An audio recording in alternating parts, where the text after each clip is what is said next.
La première édition des Journées agricoles d'Azagué se déroulera du 19 au 22 avril prochain.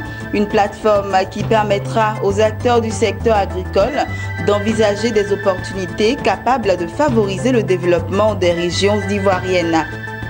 Lors de son assemblée générale, le Fonds de prévoyance de la police nationale a présenté un bilan positif. Ce bilan intervient 3 ans après l'assemblée générale élective. Nous en parlerons dans cette édition. Bonsoir à tous, vous faites bien de vous informer sur Business 24 Africa. L'Association pour le développement de l'élevage et de l'agriculture en Côte d'Ivoire vient de procéder au lancement de la première édition des Journées agricoles d'Azagué. Cette plateforme va se tenir du 19 au 22 avril prochain dans la ville d'Azagué, à 35 km d'Abidjan. Agriculteurs, éleveurs, investisseurs et autres acteurs du secteur sont attendus pour envisager des opportunités capables de favoriser le développement des régions ivoiriennes. Et c'est le reportage de Lawani Babatunde et Marie Seri. Pendant 4 jours, Azagué, localité située à 35 km d'Abidjan, va être la capitale ivoirienne de l'agriculture et de l'élevage. Du 19 au 22 avril prochain va se tenir dans cette ville la première édition des Journées agricoles d'Azagué, la Jazz. Cette rencontre va s'articuler autour du thème agriculture et élevage, quelles opportunités pour le développement des régions de la Côte d'Ivoire. Initiatrice de ce projet, l'Association pour le développement de l'élevage et de l'agriculture en Côte d'Ivoire, ADEACI, entend ainsi contribuer à promouvoir les potentialités agricoles de la Côte d'Ivoire et singulièrement celles d'Azagué. Azagué, dans notre recensement que nous avons fait, en termes de, par exemple, l'agriculture, peut dégager par an 1,3 milliard de chiffre d'affaires. Parce que nous avons autour de 700 000 pondeuses qui existent dans la zone et une forte production de produits déchets. Donc il y a un marché qui existe au niveau des produits vétérinaires, au niveau du matériel d'élevage, au niveau de l'alimentation.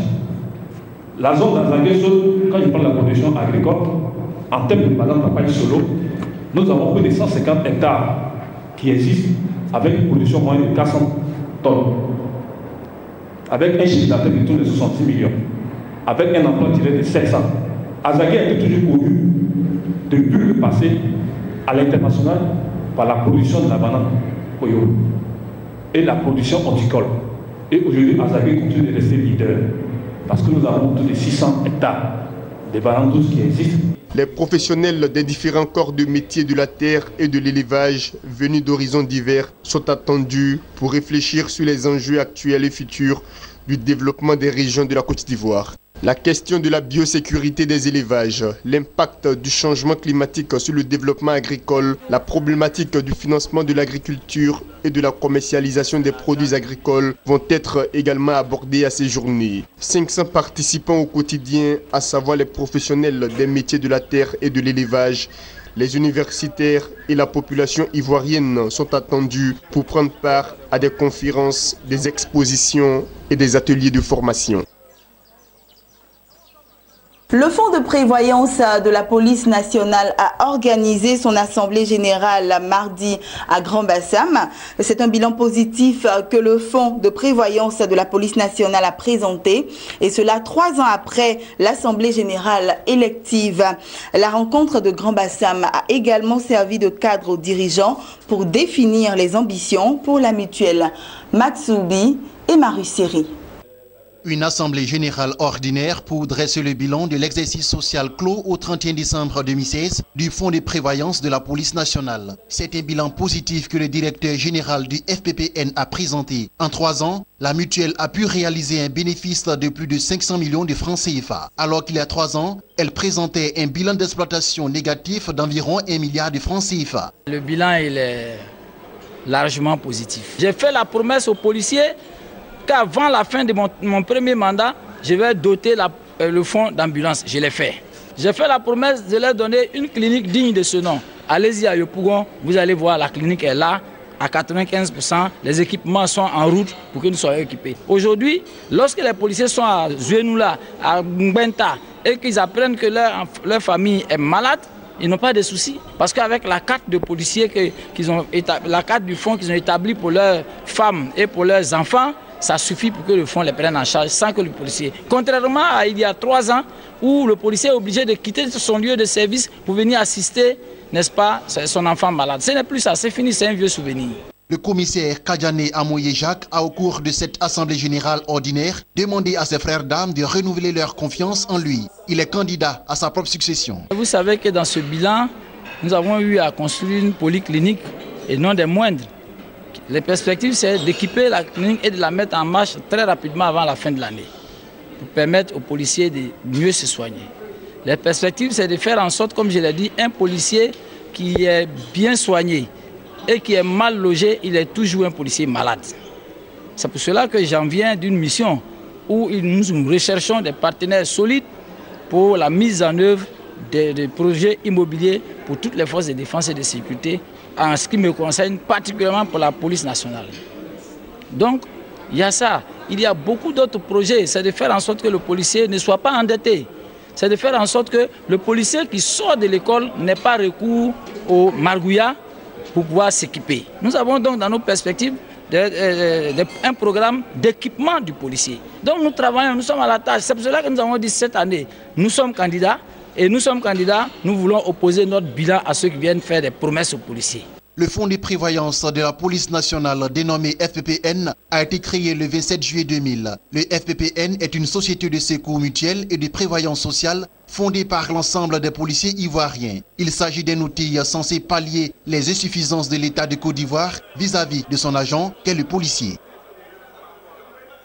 Intéressons-nous à présent à la formation. À seulement quelques semaines des examens du brevet des techniciens supérieurs BTS, la direction de l'Institut supérieur de commerce et de management, en abrégé ISTM, a convoqué une rencontre avec le personnel enseignant. Motif, mieux préparer les étudiants pour affronter les examens du BTS. Restons toujours avec Max Soubi et Jean-Marc Kouassi dans le commentaire de Sandrine Bamba.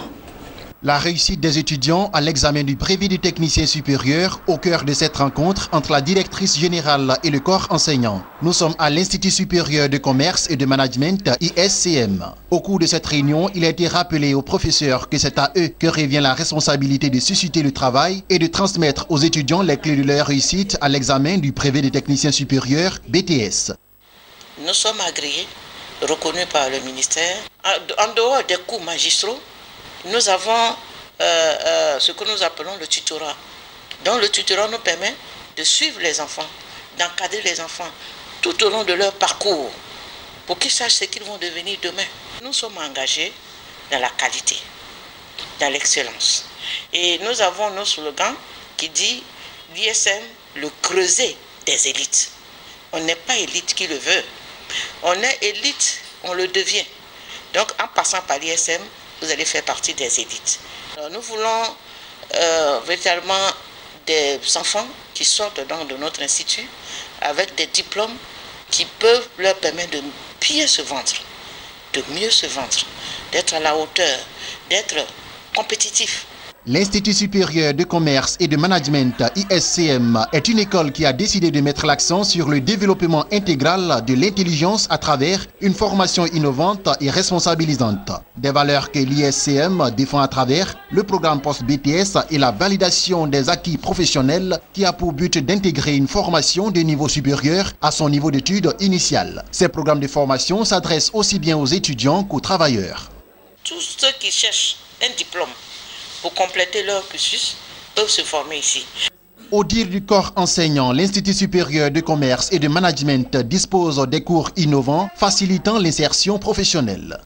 En tant qu'enseignant d'anglais, par exemple, la formation du premier semestre jusqu'au semestre 6, qui est le master, il y a l'anglais qui fait partie des modules des étudiants, et même le chinois qu'ils apprennent. Donc du coup, c'est ce qui fait la différence entre nos étudiants et les écoles d'ailleurs. L'ISCM regroupe en son sein 7 branches spécialisées qui sont les filières BTS, les filières DUT, les licences professionnelles, les masters 1 et 2, le département langue qui comprend l'anglais, l'arabe, le chinois et le français. Ces diplômes sont la finance, comptabilité et gestion d'entreprise, informatique, développeur d'applications, marketing, gestion commerciale, transport et logistique, administration des entreprises et la communication.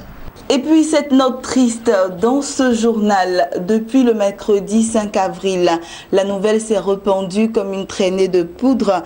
Désiré Aloka, propriétaire du Parker Place, plus connu sous le nom de Désiré Parker Place, a tiré sa révérence des suites d'une crise d'hypertension.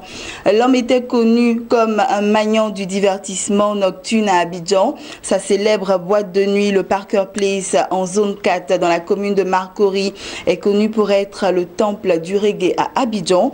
Avec le décès de Désiré Parker Place, c'est tout un secteur d'activité économique qui est plongé dans la douleur. Lui, c'était juste un club, ok, pour les gens qui aiment le reggae, venir écouter, partager ensemble les concerts, partager les vidéos, partager les sons et tout. Et ça, après que ça a commencé à s'élargir. Vérité, en vérité, vérité, ce sont les femmes qui trompent les hommes, c'est 32 femmes.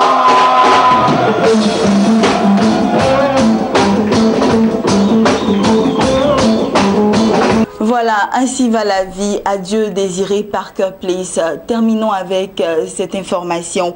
L'économie ougandaise devrait enregistrer une croissance économique de 5,5% durant l'exercice 2017-2018 contre une estimation de 4,5% au cours de l'actuel exercice et 4,8% durant l'exercice écoulé selon le Fonds monétaire international FMI. Les prévisions de croissance annoncées par le FMI sont inférieures à celles avancées récemment par le ministère des Finances ougandais qui table sur un taux de croissance situé entre 6 et 7% au cours de l'exercice 2017-2018.